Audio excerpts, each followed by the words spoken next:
The ultimate goal of the NorCal Zero project is to have 30 Hyundai fuel cell powered commercial vehicles, and Papé's participation is providing parts and labor support for the fleet that's running these vehicles over the next 6 years.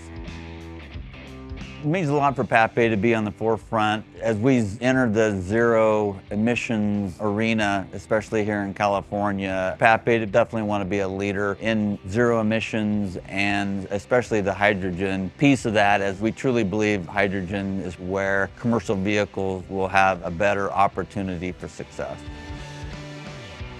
Everything that Papé Trucks is doing today really is trying to help our customers with this new challenge that they're faced with. This project has really given us the ability to be a leader in learning and working side by side with our customers to better guide them on what they should be looking for in the future. And it's just a great opportunity for us to show our commitment and our dedication to the industry and what we're trying to provide.